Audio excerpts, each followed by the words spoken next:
Hello વિદ્યાર્થી મિત્રો, આજે આપણે લેક્ચર નંબર 05ને રિપીટ કરીએ છીએ. ઓલરેડી મેં પહેલાં લેક્ચર નંબર 05 અપલોડ કરેલો છે. જો કોઈ વિદ્યાર્થીને ઈસીએસ રચવામાં ઈસીએસ કેવી રીતના બનેલી છે ઇલેક્ટ્રોકેમિકલ શ્રેણી એમાં જો ખબર ન પડી હોય તો વધુ ડિટેલિંગ માટે તમે આ લેક્ચરને રિપીટ કરી શકો છો. તો આ લેક્ચર ઓલરેડી થઈ ચૂકેલો છે. બસ આને વધુ ડિટેલિંગ માટે આપણે રિપીટ કરી રહેલા છીએ આ લેક્ચરને ફરીથી. તો ચલો હું સ્ટાર્ટ કરું છું. તો ચલો સ્ટાર્ટ કરીએ. પ્રમાણિત હાઇડ્રોજન અર્ધકોષ સમજાવો. તો ચલો જુઓ, પ્રમાણિત હાઇડ્રોજન અર્ધકોષ જે છે કોને કહેવાય તો ધ્યાન આપજો. આપણે એના માટે એક પાત્ર લઈ લઈશું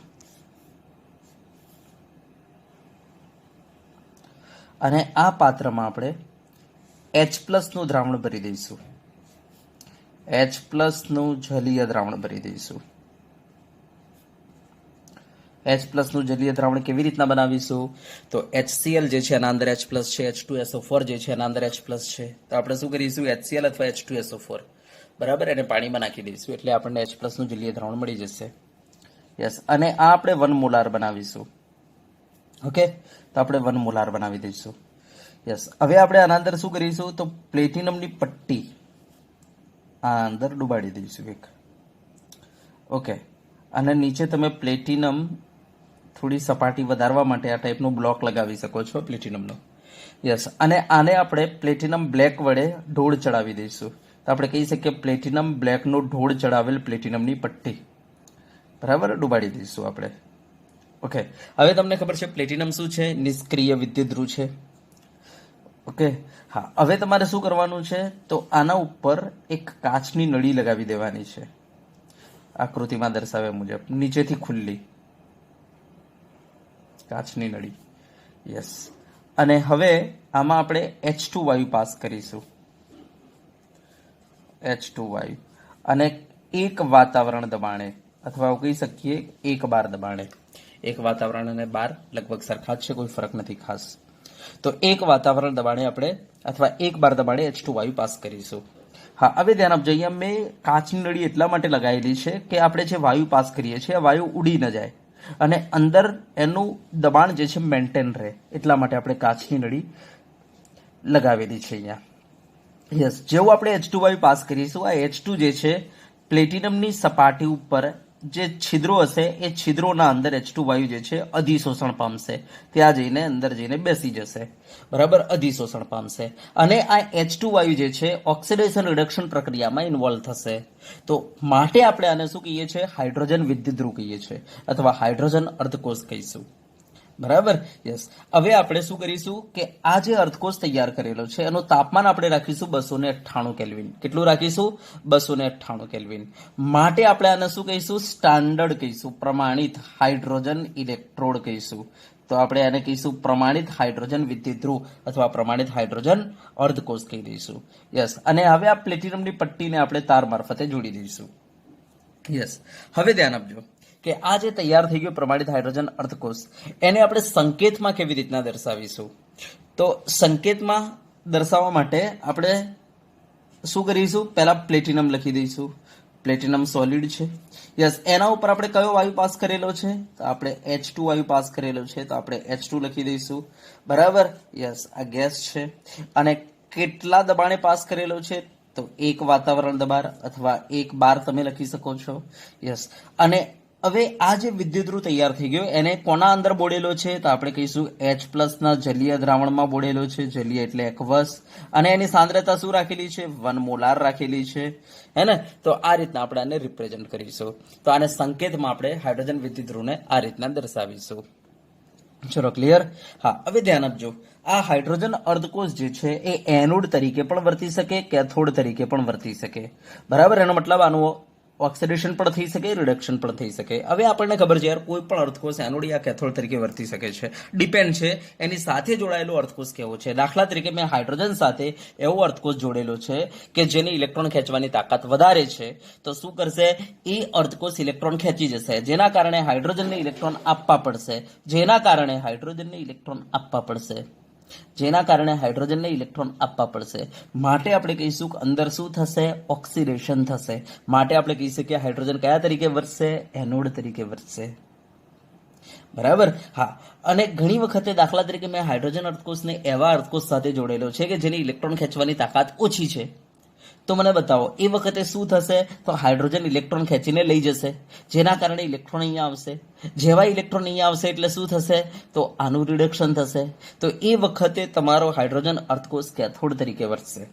તો આ રીતના આપણે કહી શકીએ હાઇડ્રોજન અર્ધકોષ એનોડ યા કેથોડ તરીકે વર્તી શકે છે. જો આ એનોડ તરીકે વર્તે તેના અંદર શું થશે? ઓક્સિડેશન પ્રક્રિયા થશે. અને ઓક્સિડેશન પ્રક્રિયા કેવી રીતના આપણે લખીશું? તો અંદર જે H2 ગેસ છે, બરાબર, એ શામાં જશે? તો આપણે કહીશું એ શામાં જશે? તો H+ માં જશે અને 2 ઇલેક્ટ્રોન ડેવલપ કરશે. આ રીતના, બરાબર. આને તમે 2 વડે ભાગીને પણ લખી શકો. Half H2 gives H+ electron. આ રીતના પણ લખી શકો ને. યસ. ચલો હવે મને બતાવજો, જો આ કેથોડ તરીકે વર્તે તો શું થશે? તેમાં રિડક્શન થશે. યસ, રિડક્શનમાં શું થશે? તો આ દ્રાવણના અંદર જે H+ પડેલો છે, બરાબર, એ શું કરશે? ઇલેક્ટ્રોન મેળવી લેશે અને ઇલેક્ટ્રોન મેળવીને શામાં જશે? H2 ગેસમાં જશે. બરાબર. તો આ રીતના આપણે કહી શકીએ કે અંદર જે છે ઓક્સિડેશન પ્રક્રિયા પણ થઈ શકે, રિડક્શન પ્રક્રિયા પણ થઈ શકે. ઓક્સિડેશન થશે ત્યારે શું થશે? આ H2 જે છે H+ માં જશે અને ઇલેક્ટ્રોન મુક્ત કરશે. હા, રિડક્શન પ્રક્રિયા થશે ત્યારે શું થશે? અંદરનો H+ જે છે ઇલેક્ટ્રોન મેળવીને H2 માં જશે. બરાબર. યસ. તો આ રીતના આપણે કહી શકીએ હાઇડ્રોજન અર્ધકોષ એનોડ તરીકે પણ વર્તી શકે, કેથોડ તરીકે પણ વર્તી શકે. હા, આ પ્રક્રિયાને તમે 2 વડે ભાગીને લખશો તો હાફ gives H++ ઇલેક્ટ્રોન થઈ જશે. અહીંયા 2 વડે ભાગીને લખશો તો H+ electron gives half H2 થઈ જશે. તો આ પ્રક્રિયા પણ લખી શકાય. આ ધ્યાન આપજો.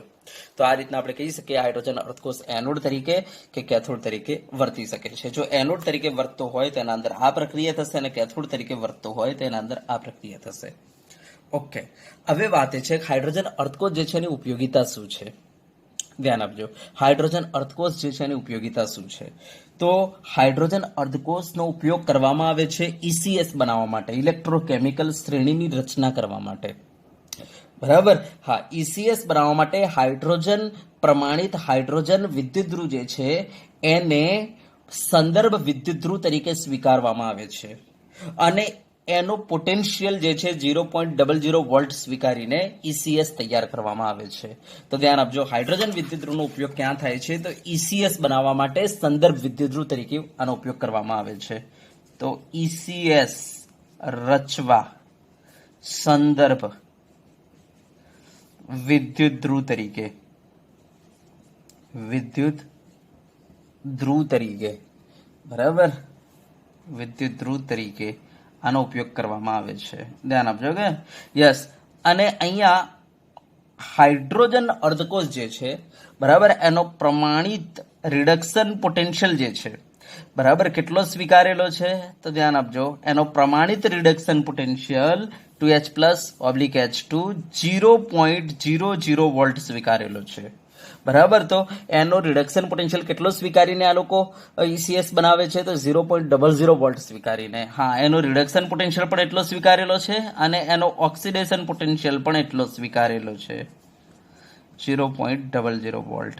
યસ, અહીંયા પણ તમે આ રીતના લખી શકો ને, H+/હાફ H2 0.00 વોલ્ટ, બરાબર, હાફ H2 H+ તો 0.00 વોલ્ટ. ધ્યાન આપજો, તત્વયોગમિતિ ગુણાંક વડે ગુણવાથી પોટેન્શિયલ ઉપર કોઈ ફરક ના પડે. હા, ધ્યાન આપજો, પોટેન્શિયલ જેવો એ જ રહે. બરાબર.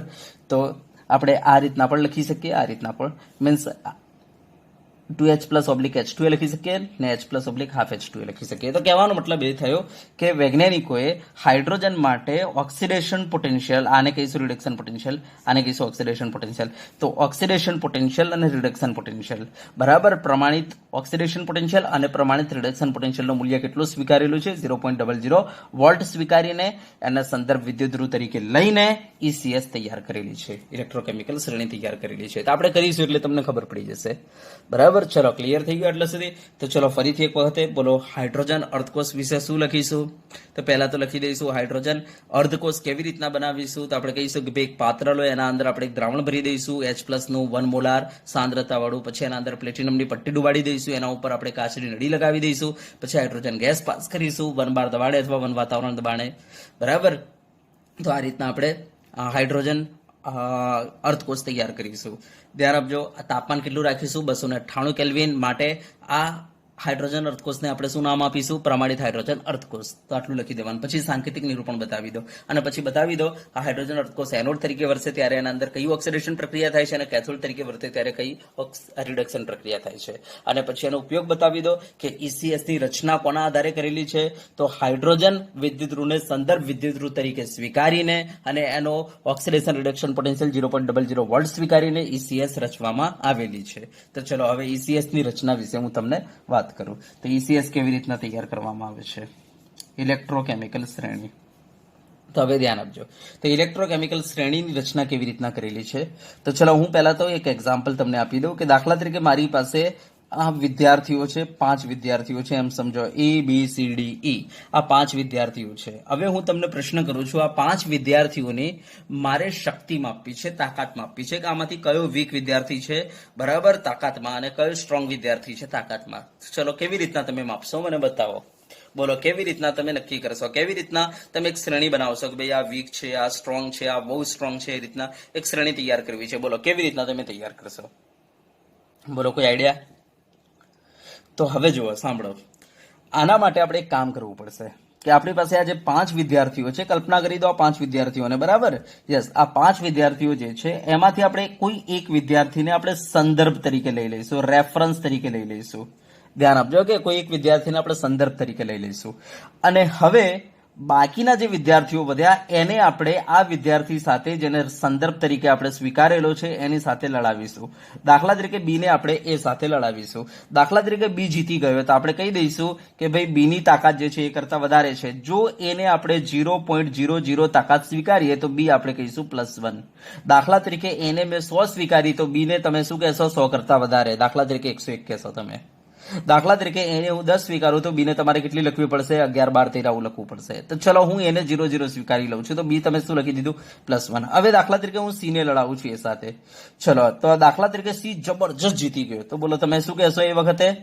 તો આપણે કહીશું કે તાકાત, બોલો શું લખશો? તો આપણે કહીશું 0.001 કરતા વધારે. પણ તમે +1 નહીં લખી શકો, કારણ કે આ તો ખાલી જીત્યો હતો ને આ તો જબરજસ્ત જીતેલો છે. તો તમે બોલો આના કરતા કેવી લખશો? થોડી વધારે. તો તમે +2 લખવાના. બરાબર, હા, બી ખાલી જીત્યો હતો એ સાથે અને આ જબરજસ્ત જીતેલો હતો, માટે તમે લખશો +2. હવે એક અહીંયા ધ્યાન આપજો, મેં બી અને સી ને લડાયા છે? ના, નથી લડાયા ને. તો હવે હું તમને કહી દઉં, બોલો બી અને સી માં સ્ટ્રોંગ કયો હશે? તમે કહી દેશો સી. કેમ? કારણ કે તમે એની રિસ્પેક્ટમાં માપી લીધો. બી જે છે સ્ટ્રોંગ છે અને વી જે છે જબરજસ્ત સ્ટ્રોંગ છે, માટે તમે ડિસાઈડ કરી નાખ્યું બી અને સી માં જબરજસ્ત કોણ હશે? સી હશે. તો આ રીતના તમે કોઈ એકને રેફરન્સ તરીકે લઈને બાકીના જે છે વિદ્યાર્થીઓ એમની તાકાતને કમ્પેરિઝન કરી શકો છો. માટે આપણે કહીએ છીએ કોઈ એકને પહેલા તમે રેફરન્સ તરીકે સ્વીકારી લો અને એની સાપેક્ષે બાકીના વિદ્યાર્થીઓની તાકાત માપી લો, પછી તમે કમ્પેરિઝન કરી શકશો આ વિદ્યાર્થીઓ વચ્ચે. ચલો ક્લિયર થયું ને? હવે જો હું શું કરું છું, ડી ને એ સાથે લડાવું છું. દાખલા તરીકે મને ખબર પડી ડી હારી ગયો તો આપણે શું કહીશું? બોલો ડી ની તાકાત તો એની જે હશે એના કરતા ઓછી. દાખલા તરીકે એની 0.00 સ્વીકારી છે તો તમે ડી ને શું કહેશો? -1. દાખલા તરીકે ઈ, તો ઈ ને તમે એ સાથે લડાયો. દાખલા તરીકે ઈ જબરજસ્ત હારી ગયો તો બોલો તમે શું કહેશો? ઈ ની -2. હવે હું તમને કહું, બોલો ડી અને ઈ ના અંદર એકદમ વીક કોણ હશે? તમે કહી દેશો ઈ હશે. તો તમે જોઈ શકો છો મેં ડી અને ઈ વચ્ચે તો કોઈ જંગ લગાવી જ નથી, મેં ડી અને ઈ વચ્ચે કોઈ લડાઈ કરાવી જ નથી, છતાંય તમે કહી શકો છો ઈ કમજોર. કેમ? કારણ કે તમે ડી અને ઈ ની તાકાત ઈની સાપેક્ષે માપી લીધેલી છે અને તમને ખબર પડેલી છે કે ભાઈ ડી જે છે એ સાથે હારી ગયેલો હતો, પણ ઈ તો એ સાથે જે છે ને એ જબરજસ્ત હારી ગયો હતો. એનો મતલબ એવો થયો ડી અને ઈ ના અંદર વીક ઈ રહેશે. તો તમે જોઈ શકો છો કોઈ એકને સંદર્ભ તરીકે લઈને બાકીના વિદ્યાર્થીઓને તમે એમની તાકાત માપી શકો છો. તો જો તમે માપી લીધી, હવે એક કામ કરો, આની શ્રેણી તૈયાર કરો. તો જો હું શ્રેણી તૈયાર કરું છું કે આમાં સૌથી વીક કયો, તો તમે કહેશો સાહેબ ઈ, એનાથી થોડો સ્ટ્રોંગ તમે કહેશો ડી, એનાથી સ્ટ્રોંગ તમે કહેશો એ, એનાથી સ્ટ્રોંગ તમે કહેશો આ બી, અને સૌથી સ્ટ્રોંગ તમે કહેશો સી. તો જો તમે આ એક શ્રેણી તૈયાર કરી દીધી. તમે કહી શકો છો હવે કે ઉપરથી નીચે આવતા બોલો તાકાત વિદ્યાર્થીઓની શું થશે? વધતી જશે. બરાબર, તો આ એક શ્રેણી તૈયાર થઈ ગઈ. તો આપણે આ રીતના કોઈ એકને સંદર્ભ તરીકે સ્વીકારીને બરાબર શ્રેણી તૈયાર કરી શકીએ છીએ. ઓકે, તો બસ આપણે આવું જ કંઈક કરવાનું છે કે આપણી પાસે ઘણા બધા વિદ્યુત ધ્રુવો છે. દાખલા તરીકે જો હું તમારી સામે લખું છું, મારી પાસે એક લિથિયમ વિદ્યુત ધ્રુવ છે, પછી લેકે बा सूरी को ना मुझे अलमिया जी, फेंको सीढ़ी को नहीं सुना पर हम गाए छप्पा, कॉपर बराबर एजी અને હું ડાયરેક્ટ લખી દઉં છું એયુ. તો આવા ઘણા બધા આપણી પાસે વિદ્યુત ધ્રુવો છે, જો તમે જોઈ શકો છો. બરાબર, ઘણા બધા વિદ્યુત ધ્રુવો છે. આપણે કહી શકીએ લિથિયમ થી લિથિયમ પ્લસ, પોટેશિયમ થી પોટેશિયમ પ્લસ, Ba થી Ba પ્લસ 2, આ રીતના Zn થી Zn પ્લસ 2, H થી આપણે કહી શકીએ મીન્સ H2, H2 થી આપણે કહી શકીએ 2H પ્લસ, અથવા આપણે કહી શકીએ હાફ H2 થી H પ્લસ, Cu થી Cu પ્લસ 2, Ag થી Ag પ્લસ 1, Au થી Au પ્લસ 3. તો આવા ઘણા બધા આપણી પાસે અર્થકોષો છે. મેં તો અત્યારે ખાલી થોડા જ એક્ઝામ્પલ લીધા છે. હવે દાખલા તરીકે મારે આ બધા અર્થકોષને ધ્યાન આપજો કે ઇલેક્ટ્રોન ખેંચવાની તાકાત માપવી છે. બરાબર, જેને શું કહેવાય? Reduction potential. ધ્યાન આપજો કે ઇલેક્ટ્રોન ખેંચવાની તાકાત એટલે રિડક્શન પોટેન્શિયલ, અને ઇલેક્ટ્રોન આપવાની તાકાત એટલે ઓક્સિડેશન પોટેન્શિયલ. યસ, તો અત્યારે મારે રિડક્શન પોટેન્શિયલ માપવું છે, અને એક વખતે મને રિડક્શન પોટેન્શિયલ મળી જશે, હું ઓક્સિડેશન પોટેન્શિયલ આપોઆપ શોધી લઈશ. બરાબર, મારે એના માટે કોઈ શ્રેણી તૈયાર કરવાની જરૂર નથી. જે રિડક્શન પોટેન્શિયલ હશે એનું જે મૂલ્ય આવશે એને પ્લસ સાઇન હશે તો હું માઇનસ લગાવી દઈશ, અને માઇનસ હશે તેને પ્લસ લગાવી દઈશ, એટલે મને શું મળી જશે? ઓક્સિડેશન પોટેન્શિયલ મળી જશે. તો અત્યારે મારે ઓક્સિડેશન પોટેન્શિયલની વાત નથી કરવી. એક વખતે હું રિડક્શન પોટેન્શિયલ શોધી લઈશ, બરાબર, પછી જરૂર પડશે ત્યારે હું ઓક્સિડેશન પોટેન્શિયલમાં કન્વર્ટ કરી લઈશ. તો અત્યારે મારો એમ શું છે? તો મારો એમ છે બરાબર ઇલેક્ટ્રોકેમિકલ શ્રેણી રચવાની છે. કોના આધારે? રિડક્શન પોટેન્શિયલના આધારે. તો ચલો મારે આ બધા વિદ્યુત ધ્રુવોના રિડક્શન પોટેન્શિયલ શોધવા છે. રિડક્શન પોટેન્શિયલનો અર્થ શું છે? ઇલેક્ટ્રોન ખેંચવાની તાકાત. ધ્યાન આપજો ને. અને ઓક્સિડેશન પોટેન્શિયલનો અર્થ ઇલેક્ટ્રોન આપવાની તાકાત. તો ત્યારે મારે રિડક્શન પોટેન્શિયલ શોધવો છે. એનો મતલબ ઇલેક્ટ્રોન ખેંચવાની તાકાત શોધવી છે. બરાબર, તો ચલો મારી પાસે આ બધા અર્થકોષો છે, આમને ઇલેક્ટ્રોન ખેંચવાની તાકાત શોધવી છે. તો ચલો શું કરીશું? તો આપણે શું કરવું પડશે? સેમ આની જેમ આપણે કોઈ એકને પ્રમાણિત તરીકે સ્વીકારી કોઈ એકને સંદર્ભ તરીકે સ્વીકારી લેવો પડશે, કોઈ એકને રેફરન્સ તરીકે સ્વીકારી લેવો પડશે. તો એક કામ કરીશું, આમાંથી ગમે તે એકને રેફરન્સ તરીકે સ્વીકારી લો, કારણ કે તાકાત માપવા માટે તમારે રેફરન્સ તરીકે સ્વીકારવું જ પડશે. તો વૈજ્ઞાનિકોએ શું કર્યું છે ખબર છે? હાઇડ્રોજનને રેફરન્સ તરીકે સ્વીકારેલો છે અને ECS તૈયાર કરેલી છે. બરાબર, તો IUPAC એ હાઇડ્રોજનને રેફરન્સ તરીકે સ્વીકારીને ECS તૈયાર કરી છે. તો આપણે IUPAC ની નકલ મારીએ. બરાબર, આપણે આમાં દોડાય નહીં થઈએ કે આપણી જાતે કે ચલો ભાઈ હું ઝીંકને ECS તરીકે ઝીંકને રેફરન્સ તરીકે સ્વીકારીને બાકીના બધા કોષોના અર્થકોષ શોધી લઈશ, બાકી બધા અર્થકોષોના પોટેન્શિયલ શોધી લઈશ અને એક શ્રેણી રચી શકો, નો ડાઉટ. પણ આવું આપણે ગાંઠપણ નહીં કરવાનું. અત્યારે આપણે PhD નથી કરતા. અત્યારે જેમ IUPAC કહેલું છે એમ આપણે ચાલીશું. તો આપણે કોને રેફરન્સ તરીકે સ્વીકારેલો છે? તો હાઇડ્રોજન અર્થકોષને હું રેફરન્સ તરીકે સ્વીકારી લઉં છું, સંદર્ભ તરીકે સ્વીકારી લઉં છું. ચલો બરાબર, હવે આપણે શું કરીશું? તો આપણી પાસે જેટલા બાકીના અર્થકોષો રહ્યા એ બધા અર્થકોષને હાઇડ્રોજન સાથે જોડીશું. બરાબર, અને હાઇડ્રોજન સાથે જોડીને જેમ કે આ લિથિયમ લિથિયમ પ્લસ છે એનો મારે રિડક્શન પોટેન્શિયલ માપવું છે. એનો મતલબ એની ઇલેક્ટ્રોન ખેંચવાની તાકાત માપવી છે. તો આપણે કોની સાથે જોડી દઈશું? એને હાઇડ્રોજન અર્થકોષ સાથે જોડી દઈશું અને ચેક કરીશું. જો લિથિયમ બરાબર હારી જાય, એનો મતલબ કે હાઇડ્રોજન ઇલેક્ટ્રોન ખેંચી જાય, તો આપણે કહી દઈશું કે ભાઈ લિથિયમ હારી ગયો. બરાબર, હા લિથિયમ હારી ગયો. હવે ધ્યાન આપજો, જો લિથિયમ હારી જાય તો કહી શકીએ લિથિયમનું રિડક્શન પોટેન્શિયલ બોલો હાઇડ્રોજન કરતા કેવું? ઓછું. જો હું હાઇડ્રોજનને 0 સ્વીકારી દઈશ તો તમે લિથિયમને કહેશો સાહેબ -1 આવશે, કાં તો -2 આવશે, કાં તો -3 આવશે. જો હું હાઇડ્રોજનને 100 સ્વીકારી લઉં તો તમે કહેશો લિથિયમ 99 આવશે, કાં તો 98 આવશે, કાં તો 97 આવશે. જો હું હાઇડ્રોજનને 10 યુનિટ સ્વીકારી લઉં એનું રિડક્શન પોટેન્શિયલ, તો તમે લિથિયમને શું કહેશો? સાહેબ 9 આવશે, કાં તો 8 આવશે, કાં તો 7 આવશે. બોલો બરાબર? યસ. પણ હવે ધ્યાન આપજો, વૈજ્ઞાનિકોએ શું કર્યું છે? હાઇડ્રોજનને 0 સ્વીકારેલો છે સરળતા માટે. તો જો આપણે આને 0 સ્વીકારી લઈએ તો બોલો લિથિયમ કેટલો આવશે? તો તમે કહેશો સાહેબ માઇનસ આવશે. ઓકે, કેમ? કારણ કે લિથિયમ હારી ગયો છે, બરાબર. કારણ કે ઇલેક્ટ્રોન કોણ ખેંચી ગયો? હાઇડ્રોજન ખેંચી ગયો. તો ધ્યાન આપજો, ઇલેક્ટ્રોન હાઇડ્રોજન ખેંચી ગયો છે, અને જે ઇલેક્ટ્રોન ખેંચી જાય એવા ઇલેક્ટ્રોન જતા રહ્યા, અને જેમાં ઇલેક્ટ્રોન જતા રહે એના અંદર થઈ જાય રિડક્શન. એનો મતલબ કે હાઇડ્રોજન કેથોડ બની ગયો અને લિથિયમ એનોડ બની ગયો. તો ધ્યાન આપજો, જ્યારે આપણો અર્થકોષ એનોડ બની જાય ત્યારે સમજી લેવાનું એ હારી ગયો, અને હારી જાય એટલે સમજી લેવાનું એનો રિડક્શન પોટેન્શિયલ આપણા હાઇડ્રોજન ની કમ્પેરિઝનમાં ઓછું હશે. જો હાઇડ્રોજન તમે 0 સ્વીકારશો તો આ તમે માઇનસમાં લખશો. તો આ રીતના આપણે આપણા અર્થકોષના રિડક્શન પોટેન્શિયલ શોધી શકીએ. કોની સાથે જોડીને? હાઇડ્રોજન અર્થકોષ સાથે જોડીને, બરાબર. યસ. હવે દાખલા તરીકે હું એક કામ કરું છું, કોપરને, મારે કોપરનું રિડક્શન પોટેન્શિયલ શોધવું છે. તો હું શું કરીશ? કોપરને જોડી દઈશ કોની સાથે? હાઇડ્રોજન અર્થકોષ સાથે, અને જોડીને ચેક કરીશ ઇલેક્ટ્રોન કોણ ખેંચી જાય છે. મને ખબર પડી કે ઇલેક્ટ્રોન ખેંચી ગયો કોપર. ધ્યાન આપજો કે ઇલેક્ટ્રોન ખેંચી ગયો કોપર અર્થકોષ. તો હવે મને બતાવો અહીંયા જીતી કોણ ગયો? કોપર, બરાબર. માટે આપણે કહીશું કોપરનું રિડક્શન પોટેન્શિયલ બોલો હાઇડ્રોજન કરતા કેવું? વધારે.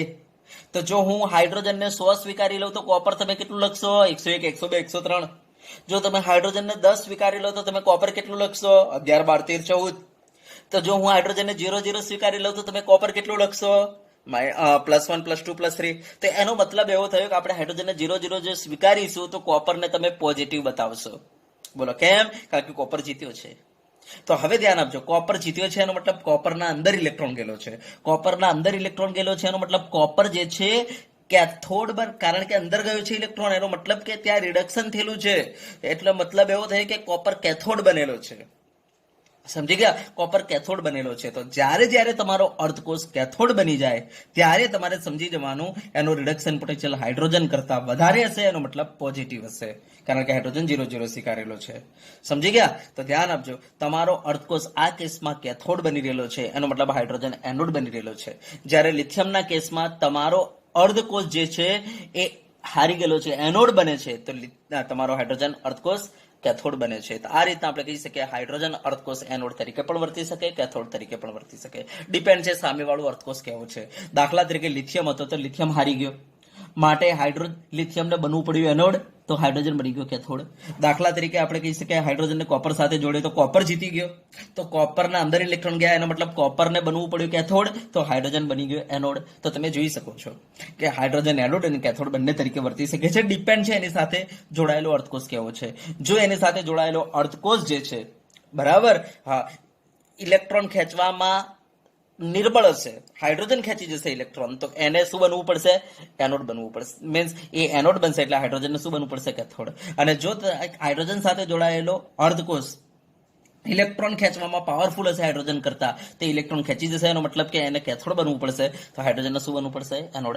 આમ આપણે કહી શકીએ કે હાઇડ્રોજનની રિસ્પેક્ટમાં આપણે આપણા અર્થકોષના પોટેન્શિયલ શોધી શકીએ. બસ આપણે એ જોવાનું છે કે જો આપણો અર્થકોષ, ધ્યાન આપજો, હાઇડ્રોજન સાથે જોડાયેલો અર્થકોષ જો ઇલેક્ટ્રોન ખેંચવામાં હાઇડ્રોજન કરતા ઓછો તાકાતવર હોય તો તમારો અર્થકોષ એનોડ બનવાનો છે, અને એનોડ બનશે એટલે એનો રિડક્શન પોટેન્શિયલ હાઇડ્રોજન કરતા ઓછું આવશે, એનો મતલબ કે બધા શું આવશે? માઇનસ આવશે. અને જે અર્થકોષ હાઇડ્રોજન સાથે જોડાયેલો, જે અર્થકોષ હાઇડ્રોજન કરતા વધુ તાકાતવર હશે ઇલેક્ટ્રોન ખેંચવામાં, તો એ બધા કેથોડ બનશે, અને કેથોડ બનશે એટલે ધ્યાન આપજો, કેથોડ બનશે એટલે એમના રિડક્શન પોટેન્શિયલ હાઇડ્રોજન કરતા વધારે આવશે, એનો મતલબ કે એ પોઝિટિવ આવશે. બરાબર. હવે આ તો મેં તમને થોડી આઈડિયા આપી દીધી. હવે આપણે કહી દીધું કે ભાઈ હાઇડ્રોજનની સાપેક્ષમાં લિથિયમ નેગેટિવ આવશે, બરાબર, હાઇડ્રોજનની સાપેક્ષમાં કોપર પોઝિટિવ આવશે. તો હવે કેટલું મૂલ્ય? નેગેટિવ તો આવશે લિથિયમ, ચલો ઓકે, કારણ કે આ 0 સ્વીકારેલો છે એટલે લિથિયમ કરતા ઓછું, હાઇડ્રોજન કરતા ઓછું આવશે લિથિયમ. પણ હવે પ્રશ્ન થાય કે સાહેબ કેટલું? સાહેબ ઓછું તો આવશે, -1, -2, -3, કેટલું? બરાબર. તો હા, એ કાઢવા માટે આપણે તમને એક રીત આપીએ, તો ધ્યાન આપજો, એ આપણે આ રીતના કાઢીશું.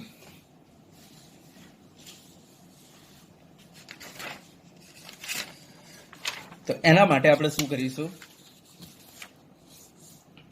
તો ધ્યાન આપજો, દાખલા તરીકે મારી પાસે આ હાઇડ્રોજન અર્થકોષ છે, આ હાઇડ્રોજન અર્થકોષ છે,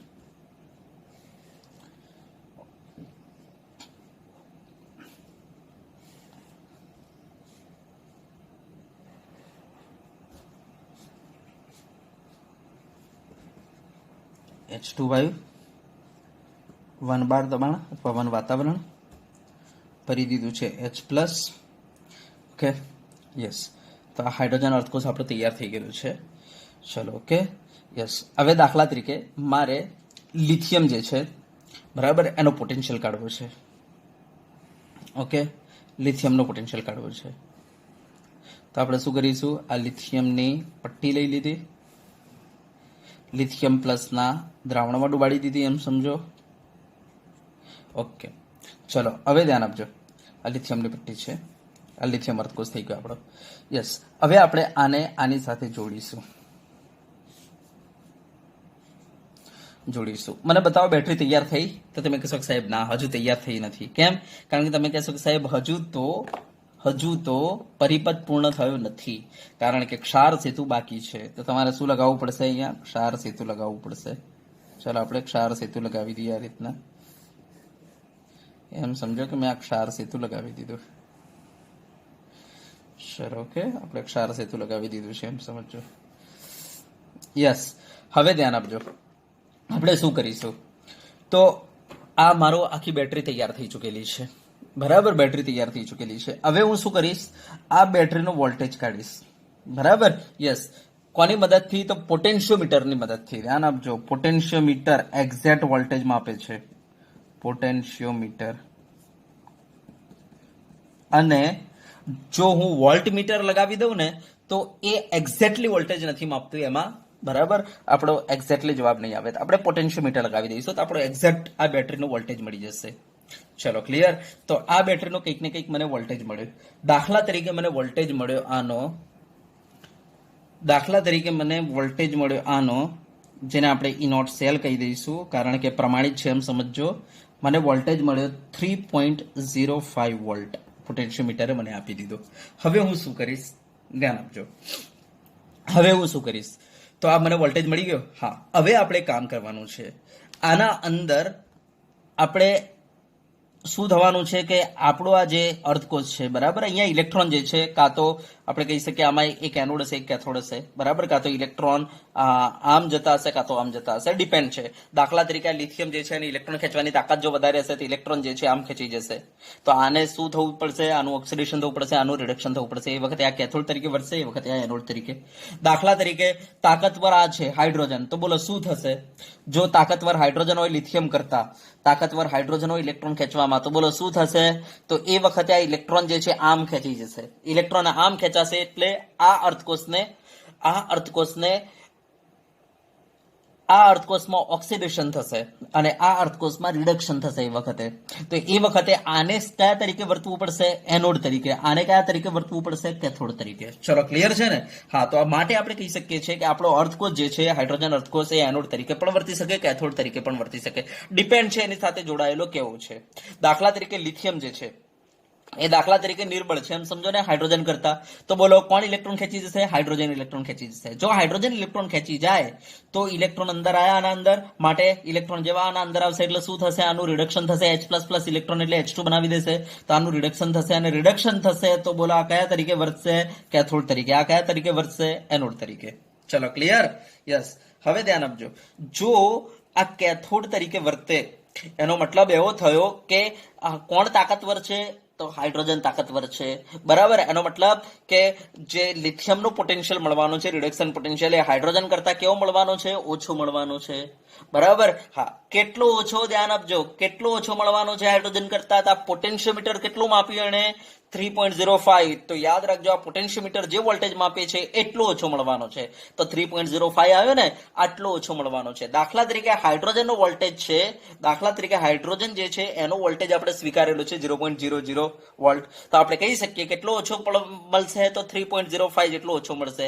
તો આપણે કહી શકીએ 0 - 3.05. તો આપણો જવાબ શું આવશે, -3.05 આવશે. તો આપણે કહી શકીએ કે આપણા અર્થકોષનો પોટેન્શિયલ કેટલો આવશે, હાઇડ્રોજન કરતા આટલો ઓછો આવશે. એનો મતલબ હાઇડ્રોજનનો આપણે 0 સ્વીકારેલો છે, માટે આપણા અર્થકોષનો પોટેન્શિયલ શું બનશે, -3.05. દાખલા તરીકે મેં હાઇડ્રોજનનો 100 સ્વીકાર્યો હોત તો તમે શું કહેતા, બોલો આપણા અર્થકોષનો પોટેન્શિયલ કેટલો? તો આ પોટેન્શિયોમીટરે જે વોલ્ટેજ માપેલો છે, બરાબર, યસ, એને હાઇડ્રોજનનો જે પોટેન્શિયલ છે એમાંથી બાદ કરો. તો દાખલા તરીકે હાઇડ્રોજનનો પોટેન્શિયલ તમે 100 સ્વીકારેલો છે, તો 100 માઇનસ કરી નાખો 3.05. તો તમારો જવાબ કેટલો આવશે? તો આપણે કહી શકીએ તમારો જવાબ કેટલો આવશે, અંદાજિત 97 જેવો જવાબ આવશે. તો આ રીતના આપણે આપણા અર્થકોષનો પોટેન્શિયલ હાઇડ્રોજનની સાપેક્ષે કહી શકીએ કે ભાઈ 97 હશે જો હાઇડ્રોજન 100 હોય તો, બરાબર, યસ. દાખલા તરીકે હાઇડ્રોજન 10 છે તો બોલો આપણા અર્થકોષનો પોટેન્શિયલ શું હશે? તો ધ્યાન આપજો, આ હારી ગયેલો છે તો આપણે કહી શકીએ 10 કરતા ઓછું હશે. કેટલું ઓછો? તો આ પોટેન્શિયોમીટર કેટલું માપેલું છે, 3.05 ને, તો 10 કરતા 3.05 ઓછું હશે. એનો મતલબ આ કેટલું હશે, 7 ની આસપાસ હશે. તો આ રીતના આપણે માપીશું. તો આપણે કહી શકીએ કે જો આપણો અર્ધકોષ એનોડ તરીકે વર્તે, કયા તરીકે વર્તે? અર્ધકોષ, ધ્યાન આપજો ને, એનોડ તરીકે વર્તે ત્યારે આપણા અર્ધકોષનો પોટેન્શિયલ કેટલો થશે?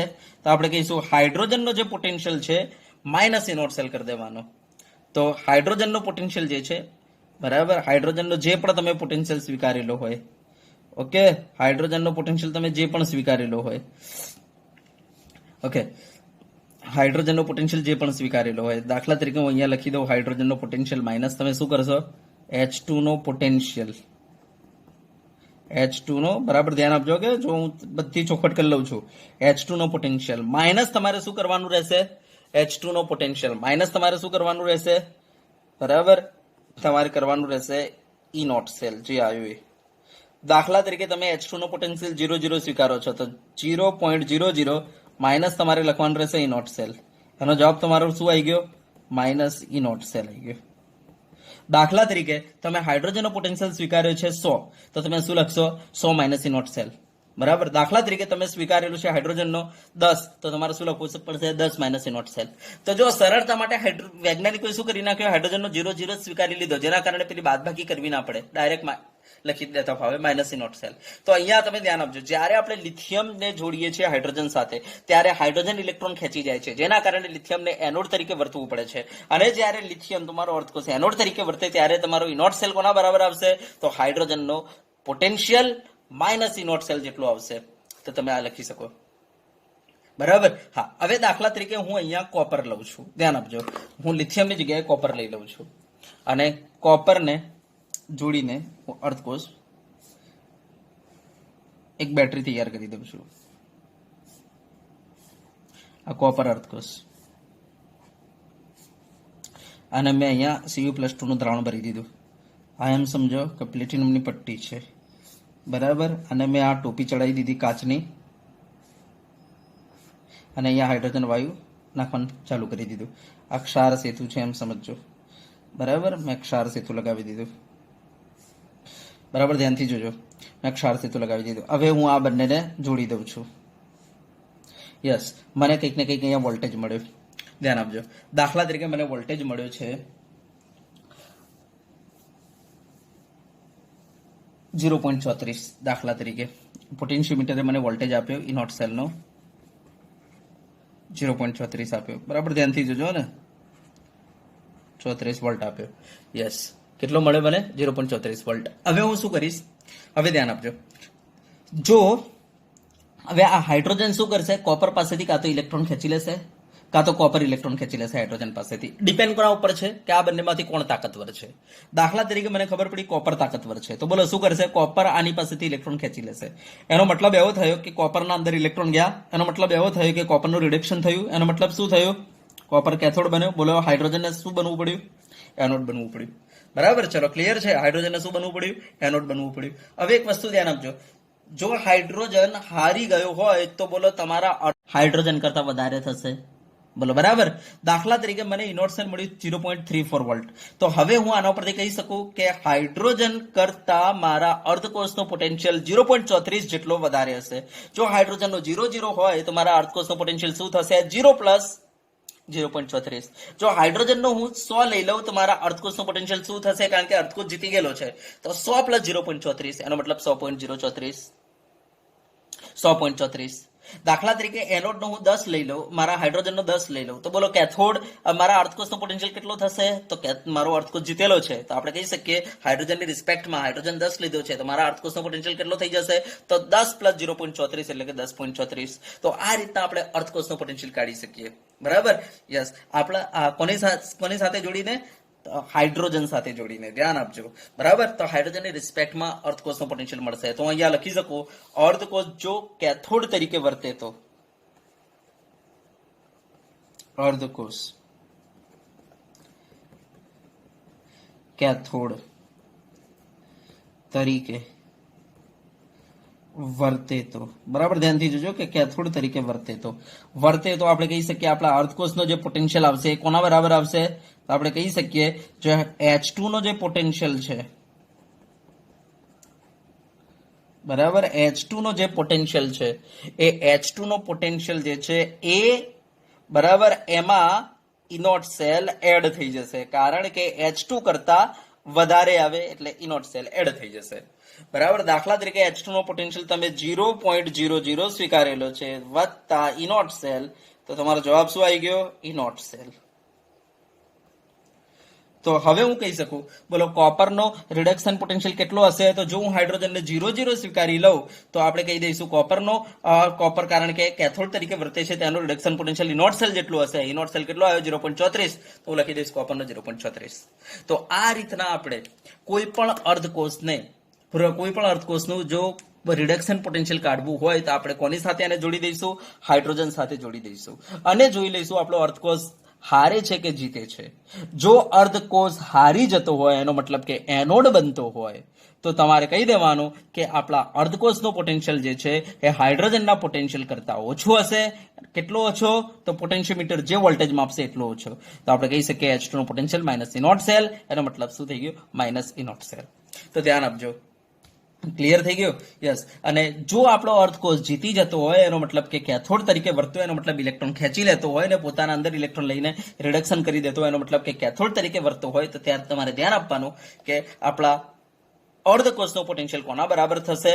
તો હાઇડ્રોજનના પોટેન્શિયલ પ્લસ થવાનો છે. એનો મતલબ કેટલો? હાઇડ્રોજનનો પોટેન્શિયલ જો તમે 0 સ્વીકારી લો તો પ્લસ ઇનોટ સેલ થઈ જશે. તો આ રીતના આપણે કોઈ પણ અર્ધકોષના પોટેન્શિયલ કાઢી શકીએ. બરાબર? હવે ધ્યાન આપજો, હું તમને એક સૂત્ર બતાવી દઉં, જે આપણે સૂત્ર ઓલરેડી આપેલું છે એનાથી હું સાબિત કરીને બતાવી દઉં. ધ્યાન આપજો. દાખલા તરીકે કે પહેલા તો હવે કોઈને પ્રશ્ન થશે અહીંયા કે સાહેબ આપણને કેવી રીતના ખબર પડે કે આપણો અર્ધકોષ એનોડ તરીકે વર્તે છે કે કેથોડ તરીકે? આપણા અર્ધકોષમાં ઇલેક્ટ્રોન જઈ રહેલા છે કે પછી હાઇડ્રોજનમાં ઇલેક્ટ્રોન આવી રહેલા છે, કેવી રીતના ખબર પડે? તો સાંભળી લેજો. એક સિમ્પલ આનો આપણી પાસે આઈડિયા છે કે શું કરવાનું ખબર છે? હાઇડ્રોજન સાથે જોડી દીધો આપણો અર્ધકોષ, જોડ્યા પછી 5 મિનિટ રન કરો. 5 મિનિટ રન કર્યા પછી આ પટ્ટીને બહાર કાઢો. જોઈ લો આ પટ્ટીનું વજન વધ્યું છે કે ઘટ્યું છે, ચેક કરી લો. જો આ પટ્ટીનું વજન ઘટ્યું હોય તો સમજો ત્યાં શું થયેલું હશે? ઓક્સિડેશન થયેલું હશે, એનો મતલબ એ એનોડ હશે. બરાબર? યસ. અને જો પટ્ટીનું વજન વધ્યું હોય તો સમજો ત્યાં રિડક્શન થયેલું હશે, અને રિડક્શન થયેલું હશે એટલે કેથોડ હશે આપણો અર્ધકોષ. અને અર્ધકોષ કેથોડ હોય એટલે તરત સૂત્ર મારો કે ભાઈ એનો પોટેન્શિયલ કોના બરાબર રહેશે? ઇનોટ સેલ બરાબર. અને જો અર્ધકોષ એનોડ હોય તો તરત સૂત્ર મારો કે ભાઈ એનો પોટેન્શિયલ કોના બરાબર રહેશે? માઇનસ ઇનોટ સેલ બરાબર. આ ઇનોટ સેલ તો આપણે સીધું પોટેન્શિયોમીટર આપણને એની વેલ્યુ આપી દેશે. બરાબર? હા. અને બીજી રીત એ છે કે વિદ્યુત પ્રવાહ માપીને પણ આપણે આ કામ કરી શકીએ છીએ, અથવા ઇલેક્ટ્રોનનો પ્રવાહ માપીને પણ. બરાબર? આપણને ખબર છે કે ઇલેક્ટ્રોન જે છે, ધ્યાન આપજો, અહીંયા હંમેશા ધ્યાન આપજો કે આપણે કહી શકીએ કે ભાઈ અહીંયા તમારે શું થઈ રહેલું છે? ધ્યાન આપજો. ઓકે? યસ. અહીંયા જોઈ લેજો કે ઇલેક્ટ્રોન કોણ ખેંચી ગયેલો છે? તો આપણો આ હાઇડ્રોજન ખેંચી ગયેલો છે. તો ત્યારે ઇલેક્ટ્રોનનો પ્રવાહ આમ છે. ધ્યાન આપજો. અહીંયા હાઇડ્રોજન ખેંચી ગયેલો છે, ઇલેક્ટ્રોનનો પ્રવાહ આમ છે. તો આપણને આ પ્રવાહ કોણ કહેશે? તો આપણે કહી શકીએ આપણી પાસે બે સાધન છે, એકનું નામ છે ગેલ્વેનોમીટર અને બીજાનું નામ છે એમીટર. એ આપણને ઇલેક્ટ્રોનનો પ્રવાહ કહી શકે છે. એ આપણને કહી દેશે કે ઇલેક્ટ્રોન આમ જઈ રહેલા છે. અને હવે આપણને ખબર છે કે ઇલેક્ટ્રોન જ્યાંથી નીકળે એને કહેવાય એનોડ, અને ઇલેક્ટ્રોન જ્યાં જાય એને કહેવાય કેથોડ. તો આપણે કહી શકીએ કે આ એનોડ હશે, આ કેથોડ હશે. દાખલા તરીકે મેં અહીંયા વોલ્ટમીટર મેં અહીંયા ગેલ્વેનોમીટર મૂકી દીધું, અથવા અથવા એ મીટર મૂકી દીધું અને એણે મને આ રીતના દિશા આપી, તો હું કહી દઈશ કે ભાઈ ઇલેક્ટ્રોન જે છે અત્યારે આ દિશામાં જઈ રહેલા છે, બરાબર, ધ્યાન આપજો, ઇલેક્ટ્રોન આ દિશામાં જઈ રહેલા છે, એનો મતલબ આ તમારો એનોડ હશે અને આ તમારો કેથોડ હશે. તો આ રીતના ઇલેક્ટ્રોનનો પ્રવાહ અથવા વિદ્યુત પ્રવાહ એનાથી ઓપોઝિટ હોય, બસ બીજું કંઈ નહીં. તો ઇલેક્ટ્રોનનો પ્રવાહ અથવા વિદ્યુત પ્રવાહમાં આપીને પણ આપણે કહી શકીએ છીએ કે એનોડ કોણ હશે, કેથોડ કોણ હશે. એક વખતે આપણને ખબર પડી ગઈ કે આપણો અર્થકોષ એનોડ છે. જો એનોડ છે ખબર પડી તો સીધું સૂત્ર મારો, અર્થકોષનો potential is equal to minus E naught cell, અને આ ઇનોટ સેલ કેવી રીતના શોધી લો, પોટેન્શિયોમીટર તમને જવાબ આપી દેશે. યસ, હા, તમે અહીંયા પણ કરી શકો છો કે તમને ખબર પડી તમારો અર્થકોષ કેથોડ તરીકે વર્તે છે, તો સીધું સૂત્ર મારો, E naught cell is equal to E cell, તમારો અર્થકોષનો potential is equal to E naught cell, અને ઇનોટ સેલ તમને પોટેન્શિયોમીટર આપી દેશે, એટલે તમને તમારા અર્થકોષનો પોટેન્શિયલ મળી જશે. હવે જો આ સૂત્ર જે છે તમારા અર્થકોષનો potential is equal to minus E naught cell, આ સૂત્ર હું બરાબર આપણે આગળ જે સૂત્ર ભણી ગયેલા છે સૂત્ર પરથી એ સાબિત કરીને બતાવી દઉં. જો E naught cell is equal to, ધ્યાન આપજો, E naught reduction cathode minus E naught reduction anode, આ આપણી પાસે સૂત્ર હતું, બરાબર. હા, ધ્યાન આપજો, આના અંદર તમારો અર્થકોષ કયા તરીકે વર્તી રહેલો છે, એનોડ તરીકે, બરાબર. તો આ તમારો અર્થકોષ આ રહ્યો એનોડ તરીકે. તો હાઇડ્રોજન કયા તરીકે વર્તી રહેલો છે, કેથોડ. તો એનો મતલબ કે હાઇડ્રોજનની જગ્યાએ આપણે શું મૂકી દઈશું, 0 0, યા તો 10 યા તો 100, જે મૂકવું હોય. તો અત્યારે આપણે 0 0 સ્વીકારેલો છે, તો હાઇડ્રોજનની જગ્યાએ 0 0 મૂકી દઉં તો બોલો શું થઈ જશે. તો E naught cell is equal to minus, ધ્યાન આપજો કે E naught cell is equal to minus reduction anode. હવે માઇનસ ચિહ્ન જે છે હું આને આપી દઉં છું, તો બોલો શું બની ગયો, E naught cell reduction is equal to minus E naught cell. જોઈ લેજો, E naught cell reduction is equal, E naught cell reduction potential anode નો is equal to minus E naught cell. જોઈ લેજો, તમારા અર્ધકોષ જ્યારે એનોડ તરીકે વર્તે ત્યારે એનો પોટેન્શિયલ કોના બરાબર છે, માઇનસ ઇનોટ સેલ બરાબર, માઇનસ ઇનોટ સેલ બરાબર. ચલો, ક્લિયર થઈ ગયું કે તમે હવે દિમાગમાં ફિટ કરી લો. તમારે શું કરવાનું, કોઈ પણ અર્થકોષનું પોટેન્શિયલ શોધવું હોય એને હાઇડ્રોજન વિદ્યુતધ્રુવ સાથે જોડી દો અને ચેક કરો. જો એનોડ તરીકે વર્તતો હોય તો સીધું લખી દો કે એનો પોટેન્શિયલ જે છે માઇનસ ઇનોટ સેલ બરાબર રહેશે, બરાબર, માઇનસ ઇનોટ સેલ બરાબર રહેશે. તો ઇનોટ સેલ જે મળે આગળ માઇનસ કરી દો, કારણ કે હાઇડ્રોજનનો 0 0 સ્વીકારેલો છે. જો હાઇડ્રોજનનો 0 0 ના સ્વીકાર્યો હોત, 100 સ્વીકાર્યો હોત, તો 100 માંથી આપણે આ બાદ કરતા, 100 માંથી આ બાદ કરતા, સમજી ગયા ને. યસ, ચલો, હવે જો તમારો અર્થકોષ કેથોડ તરીકે વર્તે તો શું થાય. તો ચલો, આના માટે આપણે અહીંયા સૂત્ર બનાવીએ છો ને, લાવો ને એક બીજા પેજ ઉપર જ બનાવી દઈએ.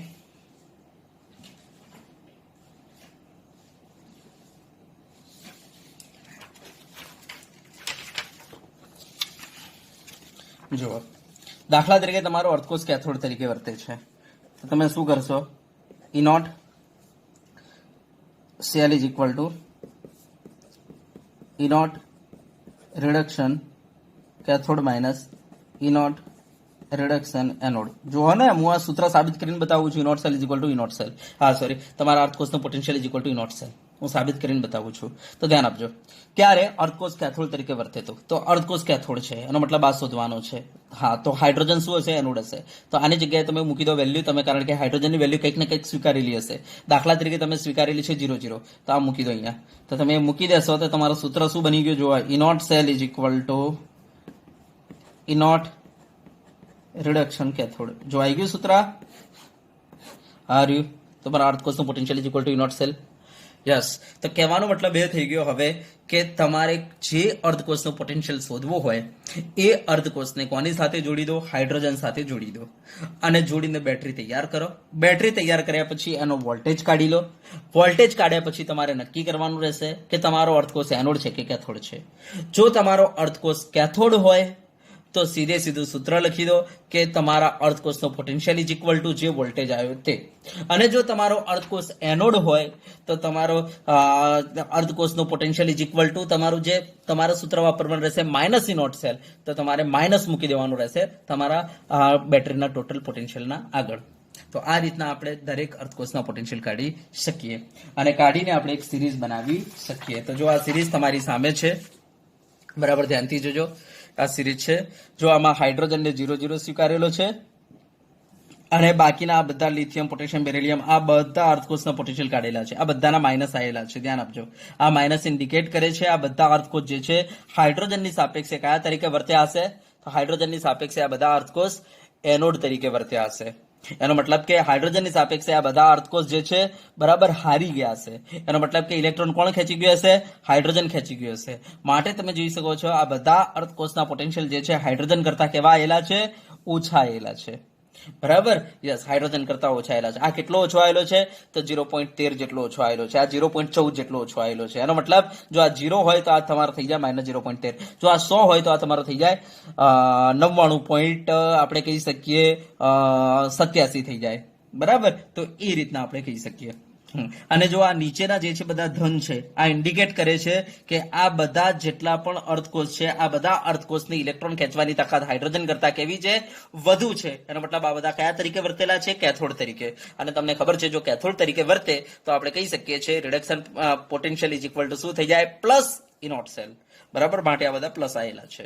સમજી ગયા? યસ. તો આ બધાને કહી શકીએ, દાખલા તરીકે આ જે અર્ધકોષ છે એની આપણે કહી શકીએ ઇલેક્ટ્રોન ખેંચવાની તાકાત હાઇડ્રોજનની સાપેક્ષે કેટલી છે? હાઇડ્રોજન કરતા કેટલી વધારે છે? 0.15 વધારે છે. આનો મતલબ એવો થયો જો હાઇડ્રોજન 0 હોય તો આ 0.15 જેટલો પ્લસ થશે.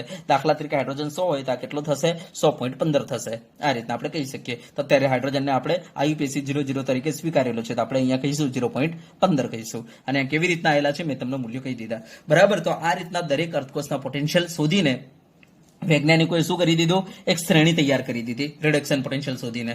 બરાબર, આ શ્રેણી તૈયાર કરી દીધી. એમાં જે ઓછું હતું એને ઉપર રાખ્યો, પછી જેમ જેમ વધતા હતા એમ બરાબર આગળ મૂકતા ગયા. બરાબર, અને આ એક શ્રેણી તૈયાર કરી દીધી. બરાબર, યસ. આ શ્રેણીને આપણે કહીશું ઇલેક્ટ્રોકેમિકલ શ્રેણી. તો આ આપણું થઈ ગયું ઇલેક્ટ્રોકેમિકલ શ્રેણી કેવી રીતના તૈયાર કરેલી છે. તો ધ્યાન આપજો ઇલેક્ટ્રોકેમિકલ શ્રેણી. બરાબર, તો આપણે કહીશું કે અર્ધકોષના પોટેન્શિયલને બરાબર ચડતા ક્રમમાં ગોઠવતા જે શ્રેણી રચાય છે. બરાબર, કયા પોટેન્શિયલ? રિડક્શન પોટેન્શિયલને. તો અર્ધકોષના રિડક્શન પોટેન્શિયલને ચડતા ક્રમમાં ગોઠવતા જે શ્રેણી રચાય છે એને કહેવાય છે ઇલેક્ટ્રોકેમિકલ શ્રેણી. હવે એક વસ્તુ ધ્યાન આપજો, IUPAC એવું નક્કી કરેલું છે કે આપણે અર્ધકોષના પોટેન્શિયલને હંમેશા રિડક્શન પોટેન્શિયલમાં જ દર્શાવીશું. ઓક્સિડેશન પોટેન્શિયલની વાત નહીં કરીએ. જ્યારે જરૂર પડશે ત્યારે રિડક્શન પોટેન્શિયલને ઓક્સિડેશન પોટેન્શિયલમાં ફેરવી દઈશું, ચિહ્ન ઉલટાવીને. બાકી યાદ કરવાની જરૂર નથી ઓક્સિડેશન પોટેન્શિયલ. તો આપણે રિડક્શન પોટેન્શિયલની જ વાત કરીશું. અને હું જ્યારે પણ ખાલી પોટેન્શિયલ શબ્દ બોલી દઉં તો પણ તમારે રિડક્શન પોટેન્શિયલ જ સમજવાનું, તો ધ્યાન આપવાનું. તો દાખલા તરીકે લિથિયમનો રિડક્શન પોટેન્શિયલ -3.05 છે. હવે મને કોઈ એમ કે ભાઈ ઓક્સિડેશન પોટેન્શિયલ કેટલો? તો તમારે શું કહી દેવાનું? +3.05. બરાબર, હા, ધ્યાન આપવાનું. ચલો, ક્લિયર થઈ ગયું. તો આ થઈ ગઈ ઇલેક્ટ્રોકેમિકલ શ્રેણી. હવે આ ઇલેક્ટ્રોકેમિકલ શ્રેણી જે છે એની ઉપયોગિતા શું છે? ચલો એની વાત કરી લઈએ. હવે જો ઉપયોગિતામાં પહેલી ઉપયોગિતા કઈ છે તો ધ્યાન આપજો. પહેલી ઉપયોગિતા એ છે કે આ શ્રેણીનો ઉપયોગ કરીને આપણી બેટરીમાં કયો અર્ધકોષ એનોડ તરીકે વર્તશે, કયો અર્ધકોષ કેથોડ તરીકે વર્તશે એ આપણે નક્કી કરી શકીએ. દાખલા તરીકે તમારી પાસે એક બેટરી છે જેના અંદર એક અર્ધકોષ Ni+2 છે, એક અર્ધકોષ છે Pb+2 વાળો. બરાબર, યસ. અને તમને કહે છે કે આ બે અર્ધકોષમાં કોણ એનોડ તરીકે વર્તશે, કોણ કેથોડ તરીકે વર્તશે, બતાવો. તો તમને ખબર છે કે તમે જોઈ શકો છો Ni+2 -0.25 છે, જ્યારે Pb+2 થી Pb વાળો અર્ધકોષ જે છે એનો -0.13 છે. બરાબર, રિડક્શન પોટેન્શિયલ. હવે જેમ રિડક્શન પોટેન્શિયલ વધુ એમ આપણે કહીશું કે એનું રિડક્શન થાય, એનો મતલબ એ કેથોડ તરીકે વર્તે, અને જેનું રિડક્શન પોટેન્શિયલ ઓછું એ એનોડ તરીકે વર્તે. તો આપણે કહી શકીએ આ શ્રેણીમાં જે નીચે આવશે એ તમારો કેથોડ હશે અને જે ઉપર આવશે એ તમારો એનોડ હશે. તો આપણે કહી શકીએ આમાં Pb+2 ટુ Pb જે છે અર્ધકોષ એનું રિડક્શન પોટેન્શિયલ વધારે હશે, અને Ni+2 ટુ Ni અર્ધકોષ જે છે એનું રિડક્શન પોટેન્શિયલ ઓછો હશે. એનો મતલબ કે આ અર્ધકોષ જે છે તમારો કેથોડ તરીકે વર્તશે અને આ અર્ધકોષ તમારો એનોડ તરીકે વર્તશે. તો આમ આપણે નક્કી કરી શકીએ છીએ કે આપણી બેટરીના અંદર કયો અર્ધકોષ એનોડ તરીકે વર્તશે, કયો અર્ધકોષ કેથોડ તરીકે વર્તશે, એ આપણે આ શ્રેણીનો ઉપયોગ કરીને આપણે નક્કી કરી શકીએ છીએ. બસ એક જ વસ્તુ ધ્યાન આપવાની કે આપણો બેટરી જે છે એમાંથી જે અર્ધકોષ બરાબર આ શ્રેણીમાં નીચે આવતો હશે એ કેથોડ હશે, અને જે અર્ધકોષ આ શ્રેણીના અંદર ઉપર આવતો હશે એ તમારો એનોડ હશે. ચલો, ક્લિયર થઈ ગયું. તો પહેલી ઉપયોગિતા તો આ થઈ ગઈ કે કયો અર્ધકોષ એનોડ તરીકે વર્તશે અને કયો અર્ધકોષ કેથોડ તરીકે વર્તશે એ આપણે નક્કી કરી શકીએ. એનો મતલબ કે કોનું ઓક્સિડેશન થશે અને કોનું રિડક્શન થશે એ આપણે નક્કી કરી શકીએ. જે નીચે આવશે એ કેથોડ તરીકે વર્તશે એટલે કે એનું રિડક્શન થશે, અને જે ઉપર આવશે એનોડ તરીકે વર્તશે એનો મતલબ એનું ઓક્સિડેશન થશે. તો પહેલી ઉપયોગિતા થઈ ગઈ આ શ્રેણીની. બીજી કઈ ઉપયોગિતા છે ધ્યાન આપજો. કોઈ પણ બે અર્ધકોષને જોડીને જ્યારે આપણે બેટરી બનાવીએ છીએ ત્યારે એ બેટરીનો પ્રમાણિત પોટેન્શિયલ કેટલો હશે એ જો આપણે કેલ્ક્યુલેશન કરવું હોય તો આપણે કરી શકીએ છીએ આ રિડક્શન પોટેન્શિયલનો ઉપયોગ કરીને, બરાબર.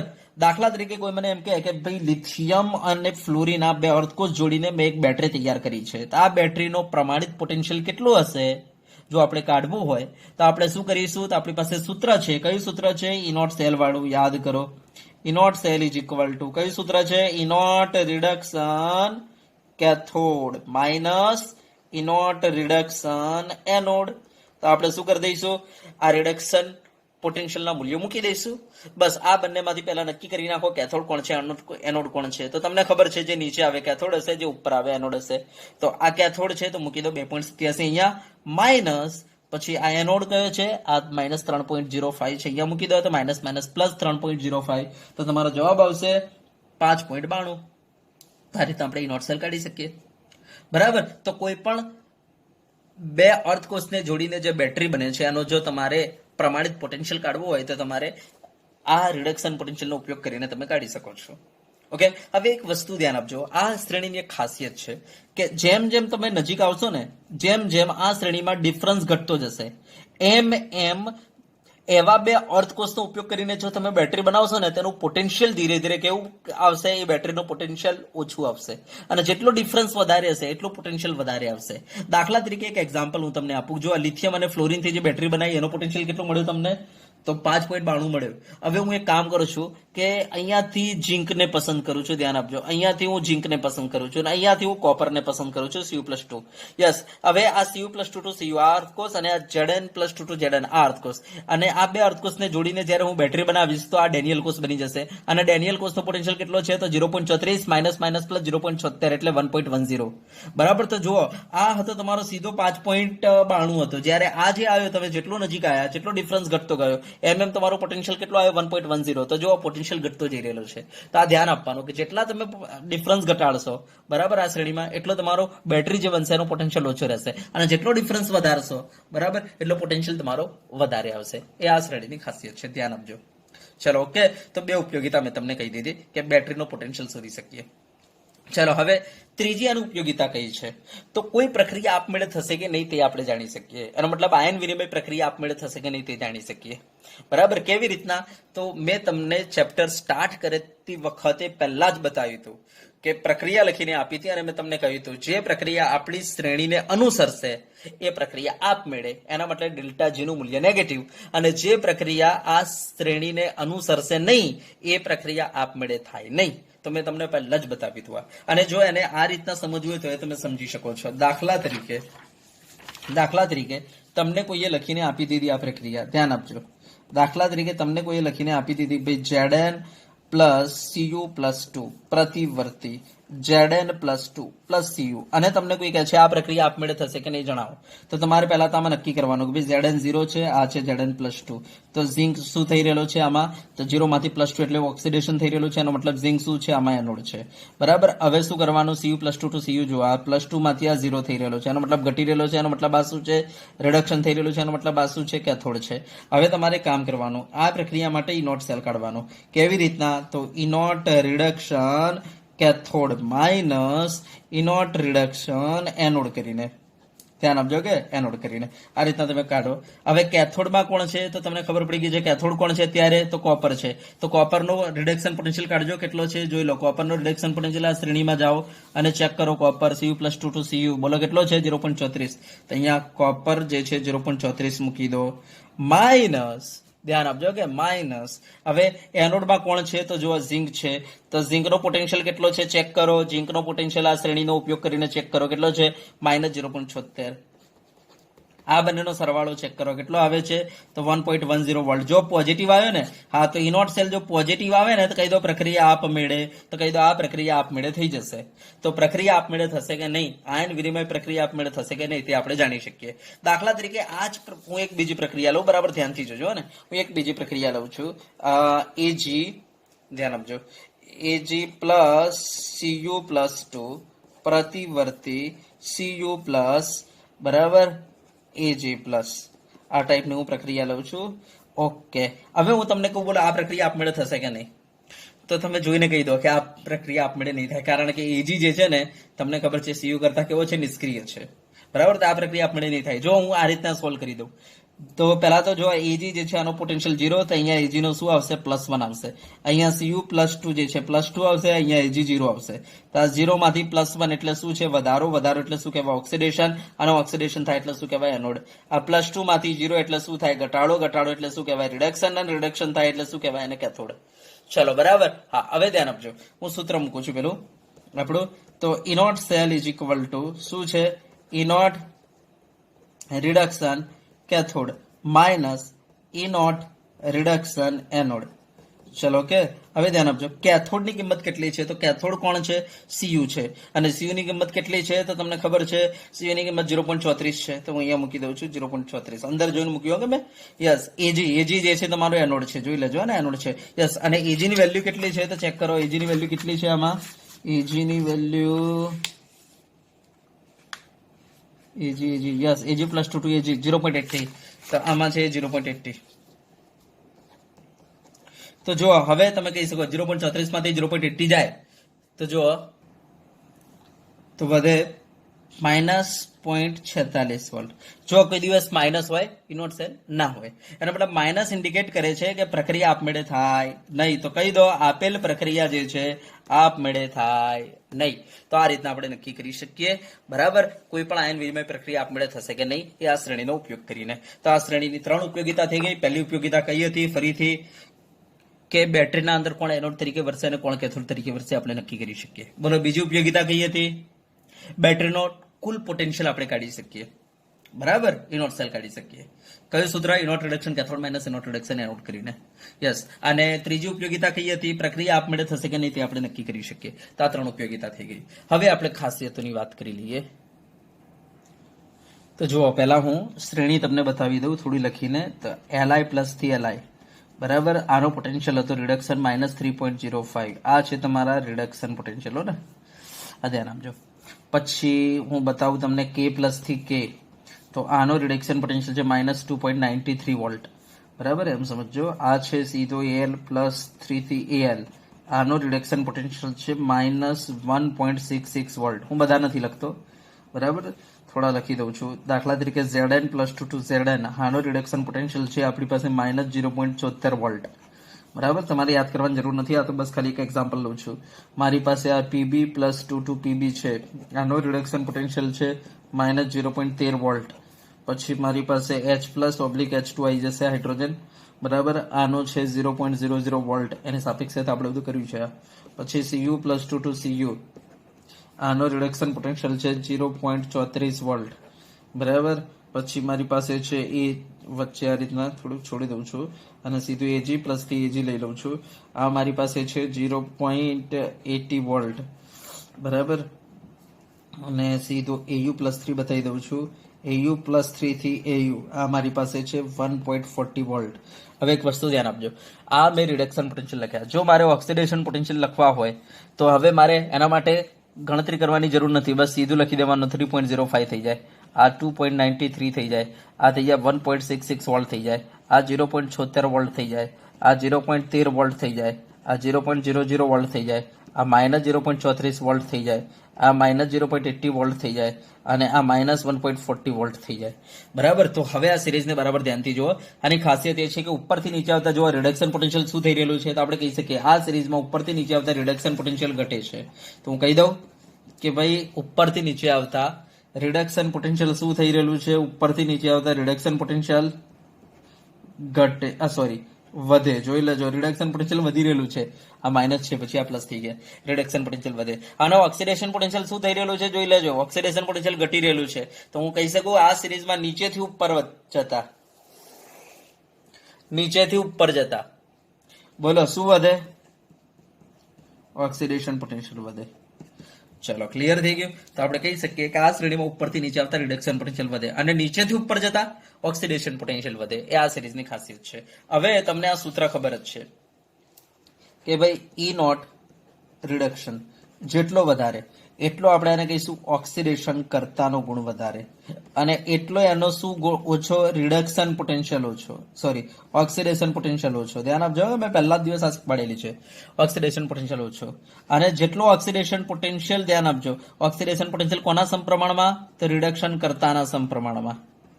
બરાબર, તો આ સૂત્ર બરાબર ધ્યાનથી જોઈ લેજો. તો હવે હું કહી શકું કે રિડક્શન પોટેન્શિયલ ઉપરથી નીચે આવતા શું થઈ રહેલું છે? વધે છે. એનો મતલબ એવો થયો ઓક્સિડેશન કરતાનો ગુણ વધે.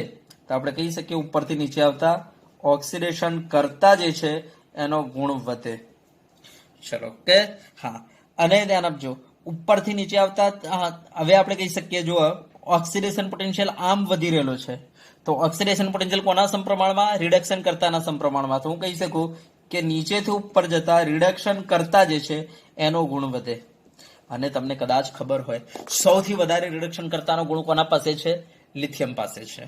તો જો માટે તો લિથિયમને પહેલા મૂકેલો છે. આપણે ચેપ્ટર નંબર 11 માં ભણી ગયા, 10 માં ચેપ્ટર નંબર 10 11 માં આપણે ભણી ગયા એસ વિભાગ, અને એસ વિભાગમાં આપણે તમને કહ્યું હતો કે દુનિયાનો સૌથી પ્રબળ રિડક્શન કરતા કોણ છે? લિથિયમ છે. યસ. અને ઓક્સિડેશન કરતા તો આના પછી બધા આવશે પેલી અધાતુઓ, ફ્લોરિન, ક્લોરિન, તો એ બધા આવશે. તો ફ્લોરિન આવશે સૌથી વધારે આપણે કહી શકીએ ઓક્સિડેશન કરતા. આના પછી આવશે ફ્લોરિન. તો જો તમે જોવું હોય તો આપણી સિરીઝમાં તમે જોઈ લો ને, આ સિરીઝના અંદર આપેલું જ છે. સૌથી વધારે કોણ છે જોઈ લેજો. ઉપરથી નીચે આવતા જો છેલ્લો ફ્લોરિન છે. તો તમને ખબર છે ફ્લોરિન શું છે? ઓક્સિડેશન કરતા છે. તો આ આની ખાસિયત થઈ ગઈ. તો ધ્યાન આપજો, આ શ્રેણીની ખાસિયત શું છે? તો ઉપરથી નીચે આવતા આ શ્રેણીમાં ઓક્સિડેશન પોટેન્શિયલ વધે છે, માટે આપણે રિડક્શન પોટેન્શિયલ વધે છે, માટે કહી શકીએ ઓક્સિડેશન કરતાનો ગુણ વધે. અને નીચેથી ઉપર જતા તો આપણે કહી શકીએ ઓક્સિડેશન પોટેન્શિયલ વધે છે, માટે કહી શકાય રિડક્શન કરતાનો ગુણ વધે. અને આ શ્રેણીમાં તમે જેટલો બે અર્ધકોષો વચ્ચે ડિફરન્સ વધારે હશે, જેટલો બે અર્ધકોષો વચ્ચે ડિફરન્સ વધારે હશે એટલો આપણે શું કહીશું કે એનો જે બેટરી બનાવીશું એનો ઉપયોગ કરીને એનો પોટેન્શિયલ વધારે રહેશે. ચલો ઓકે.